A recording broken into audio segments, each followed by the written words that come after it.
Assalamualaikum warahmatullahi wabarakatuh.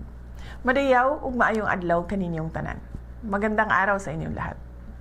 Isang maalab na pagbati sa araw ng hukbong dagat ng Pilipinas. Binabati ko ang ating Philippine Navy sa inyong ilang dekadang serbisyo at katapatan. Higit sa lahat, kinikilala ko ang inyong paninindigan para sa soberanya at integridad ng ating teritoryong pandagat.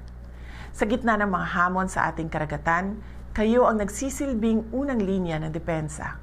Hindi biro ang inyong tungkulin. Ang protektahan ang ating teritoryo ay pagtitiyak sa kinabukasan ng susunod na henerasyon ng mga Pilipino. Your role is vital in building a nation that is free, stable, and peaceful. I urge you to continue serving with integrity and courage.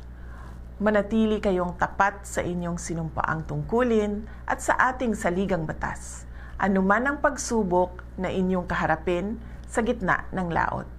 Stand firm in protecting what is rightfully ours. Maraming salamat sa inyong sakripisyo.